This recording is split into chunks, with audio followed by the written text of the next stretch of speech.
제가 몇 년 전에 한 성도분께 이렇게 질문을 한 적이 있습니다. 요즘 성경 많이 읽으세요? 그렇게 질문을 했더니 그 질문을 들은 성도분이 잠시 머뭇머뭇거리더니 이렇게 대답을 했습니다. 요즘 목사님들 설교 많이 듣습니다. 이렇게 대답을 했습니다. 사실 이 대답은 그냥 이분만의 대답이 아니라 우리 주변에서 흔히 들을 수 있는 그런 말입니다. 나는 성경은 읽지는 않지만 목사님들과 선교사님들의 설교는 정말 많이 듣습니다. 나는 유명한 분들의 설교를 많이 듣고 있고 이분들이 성경에 대해서 하는 말을 많이 들었기 때문에 저는 성경에 대해서 잘한다고 생각을 합니다. 분명히 우리가 설교를 잘 들어서 하나님의 말씀, 성경 말씀의 뜻을 이해하고 그 말씀을 적용하는 것은 굉장히 중요합니다. 설교를 많이 듣는 것은 너무나도 좋은 겁니다. 그런데 설교만 듣는 것은 안 좋은 겁니다. 설교만 많이 들어서는 안 되는 겁니다. 왜냐하면 설교는 절대로 성경을 대체할 수가 없기 때문입니다. 모든 성도의 의무는 단지 어떤 유명한 목사나 유명한 선교사나 유명한 교수가 말했으니까 그냥 어떤 다른 목사나 담임 목사라고 해도 그 목사가 말했으니까 덮어두고 믿어라, 이것이 아니라 이 사람이 하는 말을 성경에서 확인해 보니까 그 말이 맞다, 성경에 쓰인 말과 맞기 때문에 내가 저 사람의 말을 믿고 따르겠다라고 하는 것이, 그것이 성도에게, 모든 성도에게 주어진 의무가 됩니다. 이것이 우리가 매일매일 살아내야 되는 삶의 모습입니다. 말씀을 전하는 자도 성경 말씀 있는 그대로 전해야 되고, 말씀을 듣는 사람도 이것이 성경 말씀과 어긋나는 것은 아닌지, 성경 말씀과 맞는 것인지 매일매일 묵상하고 그 말씀을 적용하는 것이 너무나도 중요한 겁니다. 그리고 제가 지금 드린 이 말씀조차도 제 주장이나 제 의견이나 제가 많이 생각하기에 성경 읽는 게 중요하다고 그렇게 해서 주장을 하는 것이 아닙니다. 성경을 분별 있게 듣고 읽어야 하는 것도 바로 성경에서 하시는 말씀입니다. 그리고 그 말씀은 오늘 우리가 묵상하고 나누는 사도행전 17장에 자세히 기록이 되어 있습니다. 사도행전 17장을 보면 말씀을 전하는 사람이나 말씀을 듣는 사람 모두 성경에 집중되어 있고 성경만을 중심으로 모이고 있다는 사실을 우리가 알 수 있습니다. 그래서 우리가 말씀을 전하는 자 입장에서, 뒤에는 말씀을 듣는 자 입장에서 우리가 한번 이 두 가지 입장에서 한번 말씀을 나눠보도록 하겠습니다. 우선 우리가 말씀을 전하는 그 바울의 모습을 보려고 합니다. 사도 바울은 말씀을 전할 때 나 사도인데, 나 위대한 기적을 행하는 사람인데 나를 믿고 내 말 믿고 순종하라, 이렇게 절대로 말하지 않았습니다. 사람들에게 감동을 주는 예화만 계속해서 말한 적도 없습니다. 바울은 구약을 잘 아는 유대인들이 모인 회당에 가서 이렇게 말씀을 전했습니다. 사도행전 17장 2절과 3절 말씀을 보면 우리 한번 같이 읽어보겠습니다. 시작. 바울이 자기의 관례대로 그들에게로 들어가서 새 안식일에 성경을 가지고 강론하며 뜻을 풀어 그리스도가 해를 받고 죽은 자 가운데서 다시 살아나야 할 것을 증언하고 이르되, 내가 너희에게 전하는 이 예수가 곧 그리스도라 하니. 자, 이 말씀을 보면 3주 동안 3번 안식일 동안에 바울이 말씀을 어떻게 전하냐면, 말씀을 전하는 방법 2가지가 나옵니다. 첫 번째, 바울은 말씀을, 성경을 강론했다고 말씀을 합니다. 강론했다는 말은 많은 질문과 대답을 하면서 말씀의 뜻을 주고받았다는 의미가 되고, 또 때로는 정보를 알려주었다라는 그런 뜻도 포함이 되어 있습니다. 그래서 바울이 했던 것은 좋은 말주변을 가지고 이런저런 얘기를 했던 것이 아니라 성경 말씀을 가지고 그 말씀의 의미가 무엇인지 깊이 설명을 했던 것이고, 그것을 기반으로 더 이해하기 위해서 서로 질문과 대답을 나눈 것이었습니다. 이것이 바울이 성경을 전한 첫 번째이고, 두 번째 방법은 바울은 성경의 뜻을 풀었다고 말씀을 합니다. 뜻을 풀었다는 헬라어가 디아노이고라는 단어는 오픈, 열린다, 연다, 이런 말이 있습니다. 굉장히 강한 말입니다.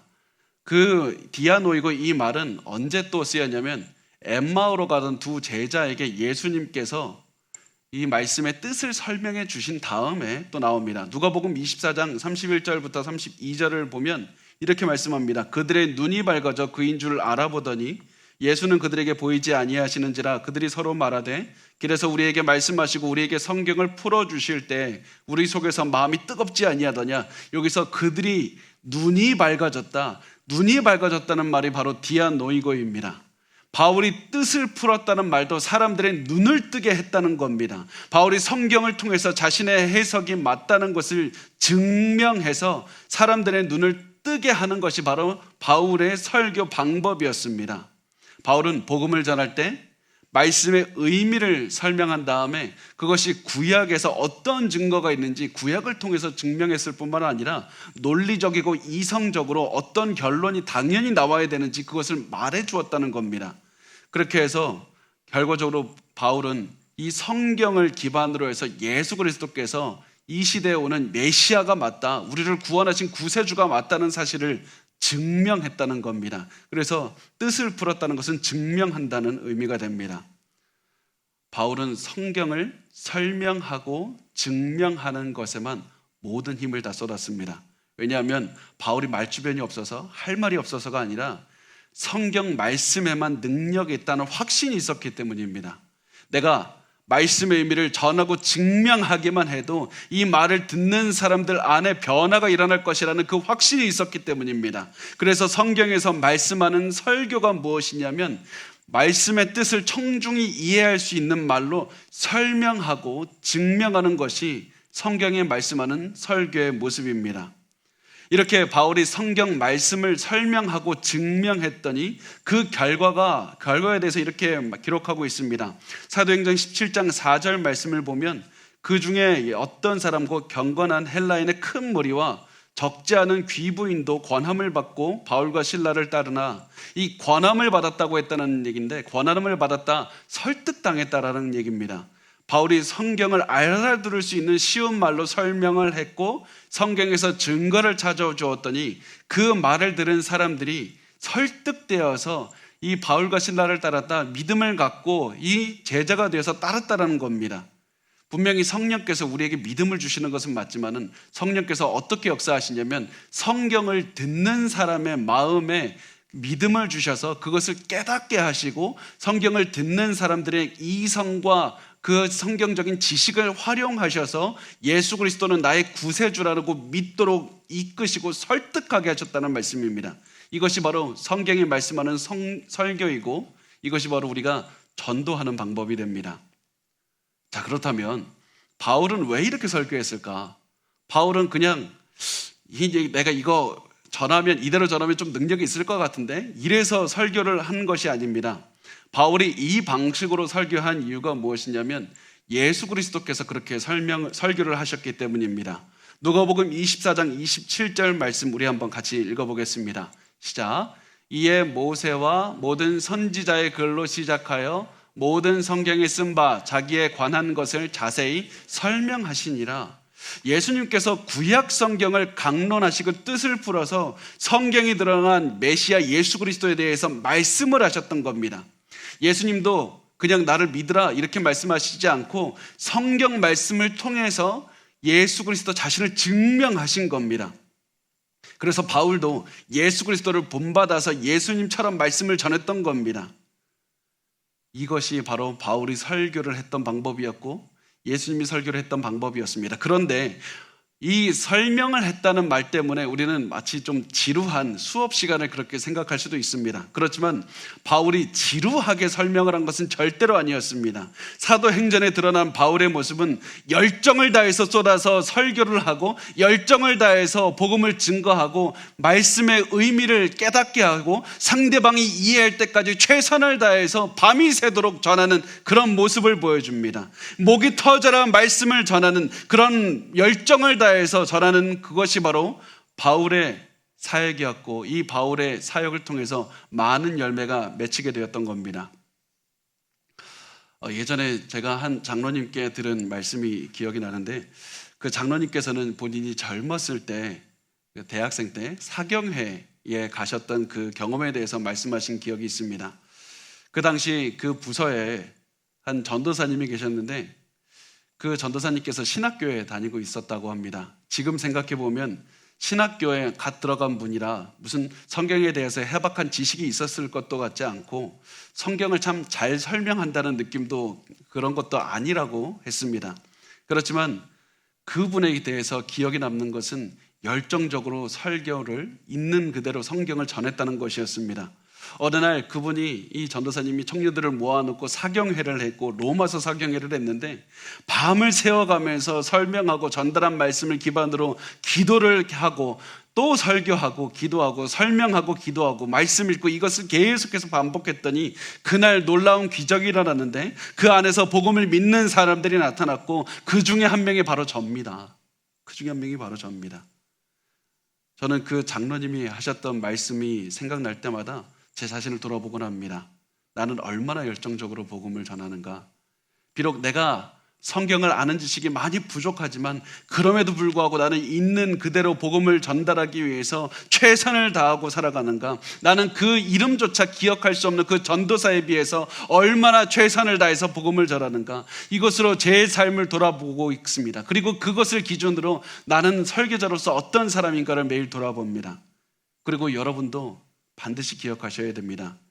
성경을 전하는 설교자는 반드시 열정을 다해서 성경만을 전달해야 된다고 말씀하고 있다는 사실입니다. 단순히 설교를 들었을 때 감동이 있었습니다. 그냥 좋은 얘기 해줬습니다. 내가 기분 좋게 해줬습니다. 이것이 아무것도 중요하진 않습니다. 성경 말씀을 설명하고 해석해서 성도들이 이해할 수 있도록 해주는 것이 설교자의 역할이 되는 겁니다. 사람들을 기분 좋게 만들어주고 격려하게 만들어주는 메시지를 전하는 것이 설교자가 아니라 성경을 전달하는 그 메시지가 가장 중요하다는 사실입니다. 안타깝게도 사실 이 기준으로 보면 이 시대에는 성경을 올바로 전달하는 사역자들이 그렇게 많지 않다는 것을 알 수가 있습니다. 안타깝게 너무나도 많은 사람들이 좋은 이야기를 하지만 성경은 말하지 않습니다. 아무리 우리가 좋은 말로 용기를 주고 좋은 말로 감동을 주어도 그것이 잠깐 우리를 기쁘게 할 수 있어도 그 안에 생명은 절대로 존재할 수 없고 우리를 변화시킬 수 있는 능력은 없습니다. 그래서 성경은 생명을 주고 사람을 변화시킬 수 있는 능력을 전하라. 그것이 바로 성경의 능력이다. 너는 너의 말을 전하는 것이 아니라 하나님의 말씀을 있는 그대로 전하라는 그 말씀을 하시는 겁니다. 왜냐하면 성경에만 능력이 있기 때문입니다. 그래서 이 말씀을 듣는 여러분도 항상 분별하시고 설교 말씀도 들으셨으면 좋겠고 성경을 읽으셨으면 좋겠습니다. 설교자의 기본은 설교자의 입에서는 항상 성경 말씀의 내용만이 가득하게 나와야 된다는 겁니다. 그렇다면 설교 말씀을 듣는 성도들의 모습은 어때야 되는가? 하나님의 말씀을 대하는 성도들의 모습은 어때야 되는가? 그 모습을 우리는 베레아 성도들의 모습에서 찾을 수가 있습니다. 사도행전 17장 11절 말씀 우리가 같이 읽어보겠습니다. 시작. 베레아에 있는 사람들은 데살로니가에 있는 사람들보다 더 너그러워서 간절한 마음으로 말씀을 받고 이것이 그러한가 하여 날마다 성경을 상고함으로. 자, 성경은 베레아 사람들이 너그럽다라고 말을 합니다. 이 너그럽다는 말은 이 사람들 성격 참 좋다, 온화하다 이런 의미가 아닙니다.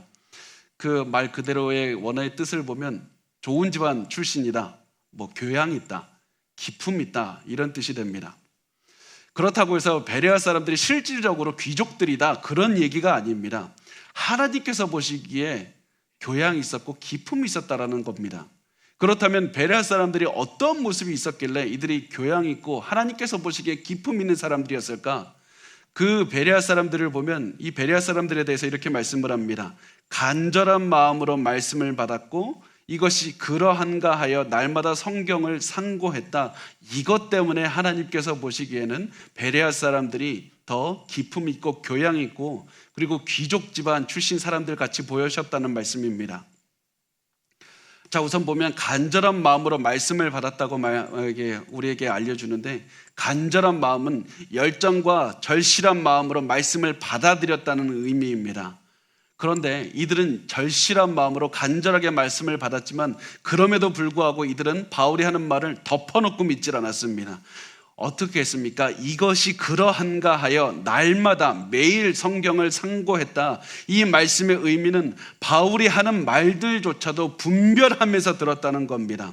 바울이 하는 말이 성경에 있는 말인가? 성경에서 그렇게 정말 말씀하는가 질문하면서 성경을 보았다는 겁니다. 바울이라는 뛰어난 사람이 말했으니까 저 사람한테 가니까 병도 치료하고 저 사람한테 가니까 많이 배운 사람이고 그러니까 저 사람 하는 말 무조건 맞을 것이다. 유명한 사람이니까 무조건 맞을 것이라 생각하지 않고 이 사람이 하는 말이 성경의 말씀과 맞는지 매일 모여서 성경을 묵상하고 연구하고 분별력 있게 받아들였다고 말씀을 합니다. 그리고 이 모습을 통해서 하나님께서는 이 사람들이 바로 너그러운 사람들이다. 이 사람들이 바로 기품 있고 교양 있는 사람들이다. 하나님께서 이렇게 인정을 하셨다는 겁니다. 베레아 사람들이 열정을 가지고 분별을 하면서 바울의 강론을 들었더니 어떤 결과가 나냐면 사도행전 17장 12절의 결과가 나왔습니다. 우리 같이 읽겠습니다. 시작. 그 중에 믿는 사람이 많고 또 헬라의 귀부인과 남자가 적지 아니하나 믿는 사람이 많게 되었다. 말씀을 분별하면서 들었더니 믿는 사람들이 많게 되었다고 말씀합니다. 왜냐하면 그 어떤 설교자나 신학자보다 성경 말씀이 훨씬 더 강력하기 때문입니다. 성경 말씀에만 능력이 있기 때문입니다. 성경 말씀이 우리에게 믿음을 주시고 성경 말씀이 우리를 변화시키는 그 능력이 있기 때문입니다. 그래서 바울은 자신의 말만 하지 않고 말씀으로만 전했고 사람들도 말씀만 연구했더니 변화가 일어나서 믿음을 갖게 되었고 인생의 변화가 찾아왔다는 사실입니다. 여러분도 이 베레아 사람들처럼 분별하며 들으셨으면 좋겠습니다. 아무리 유명한 사람이 말해도 분별하면서 들으셔야만 됩니다. 왜냐하면 저는 너무나도 잘못된 설교자들을 많이 봤기 때문입니다. 어떤 설교자는 이렇게 말합니다. 자신이 하는 말이 성경에 있다고 말을 했습니다. 그런데 실제로 찾아보면 성경에 없었습니다.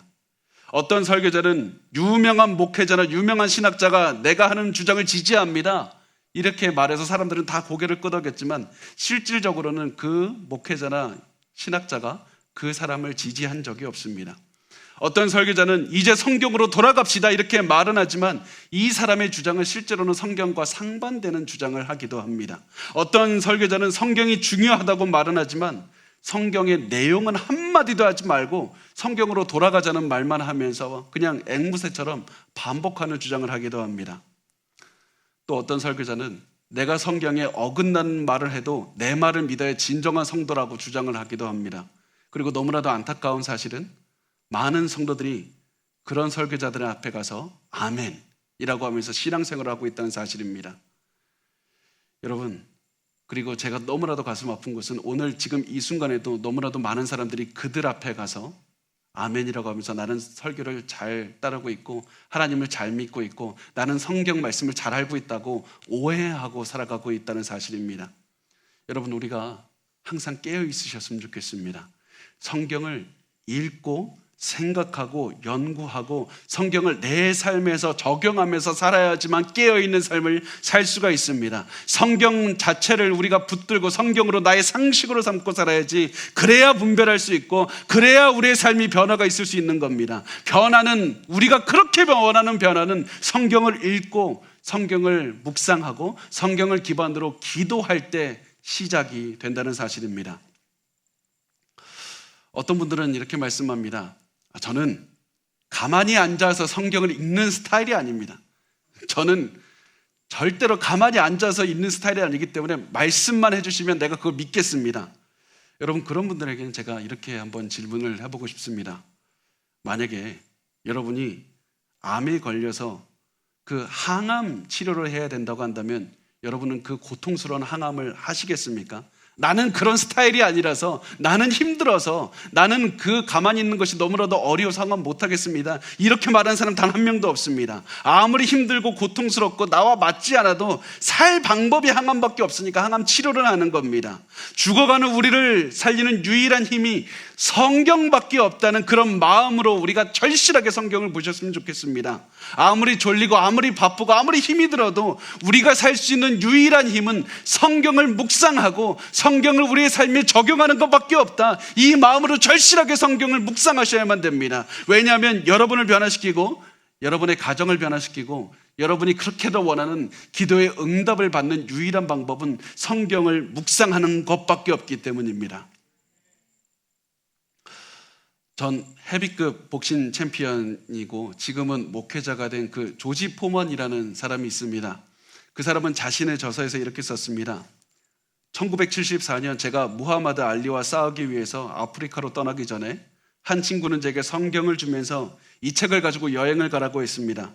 그러면서 그는 이렇게 말했습니다. 조지 행운을 위해서 이 책을 갖고 있어요. 그러면서 이 사람이 이렇게 말합니다. 저는 성경이 양치기를 위한 책이라고 믿고 있었는데 그 이유는 제가 알고 있는 유일한 성경 구절이 여호와는 나의 목자시니 이것이었기 때문입니다. 그러나 저는 항상 행운을 찾아다니고 있었기 때문에 이제 성경을 가지고 다녔습니다. 행운의 동장들과 부족들도 있었으니까 이제 행운의 성경을 미신 수집품 목록에 추가했던 것이었습니다. 저는 싸움에 진 다음에 성경을 던져버렸습니다. 저는 한 번도 성경을 펼쳐본 적이 없었습니다. 저는 성경이 나를 이기게 하지 못한다면 내가 왜 성경이 필요한가 이렇게 생각했습니다. 저는 단지 성경을 가지고 있는 것만으로도 능력을 얻을 수 있다고 생각했습니다. 성경을 읽고 성경이 하는 말씀을 믿어야 한다는 사실을 깨닫지 못했었습니다. 그러나 그날 이후로부터 저는 제 인생의 지도가 성경이지 내 인생이 부적이 아니라는 사실을 이해하고 살아가고 있습니다. 여러분, 우리가 성경을 대하는 것은 단순히 들고 있다는 것이 아니라 읽을 때 성경이 우리에게 알려주는 인생의 지도가 보이기 시작을 합니다. 마지막으로 한 가지만 더 예를 더 들기를 원하는데요. 43년 동안 동성애를 하다가 이제는 동성애에 반대하는 활동을 하는 이호나 목사님이라는 그 분이 계십니다. 제가 그분의 간증을 들은 적이 있는데 그분은 이렇게 말씀을 합니다. 내가 동성애를 끊고 싶은데 도저히 끊을 수가 없어서 너무 괴로워하고 있었습니다. 그런데 어느 날부터 다른 목사님과 함께 3년 동안 오직 성경만 파고들었습니다. 그랬더니 성경을 통해서 변화가 되어서 동성애를 벗어날 수 있었다고 고백을 합니다. 성경 말씀이 나를 변화시켰다고 그렇게 고백을 하면서 이분은 이렇게 말씀을 하셨습니다. 내가 변화시킬 수 있는 건 없습니다. 오직 진리의 말씀입니다. 그 진리의 말씀 속에서 역사하시는 성령의 능력이 이들을 변화시키실 것이라는 확신이 있습니다. 그래서 이호나 목사님이 하시는 사역은 매일 무엇을 하냐면 성경을 읽고 공부하는 그 사역만 합니다. 그분과 함께 성경을 공부하는 사람들도 언젠간 나도 이 말씀을 통해서 변화가 될 수 있다, 이 간절한 마음으로 성경을 보고 그렇게 연구하고 있다고 말씀을 하셨습니다. 그리고 저도 오늘 여러분의 반드시 말씀을 읽으면 변화가 찾아올 수 있다는 그 마음으로 오늘 말씀을 전달하고 있습니다. 여러분, 우리 성경이 없으면 오늘 여러분의 문제를 해결할 수 있는 방법도 없습니다. 여러분의 미래도 보이질 않습니다. 여러분, 지금 재정 때문에 그 재정의 문제 때문에 어려워하고 있습니까? 성경을 보시기 바랍니다. 건강에 문제가 있습니까? 가정에 문제가 있습니까? 내가 앞으로 어떤 선택을 해야 될지 도저히 알 수가 없습니까? 그렇다면 성경을 보시기 바랍니다. 내 모든 삶이 무너졌다면 성경을 보셔야만 됩니다. 절실한 마음으로 성경을 보시고 성경을 묵상하시고 성경을 적용하시고 그것으로 기도하셔야만 됩니다. 나도 절실한 마음으로 성경을 전하기 위해서 저도 오늘 최선을 다하고 앞으로 제 남은 인생 성경만을 전하기 위해서 여러분에게 최선을 다하겠습니다. 여러분도 절실한 마음으로 성경만을 읽고 묵상하시고 성경 중심으로 사시기를 바랍니다.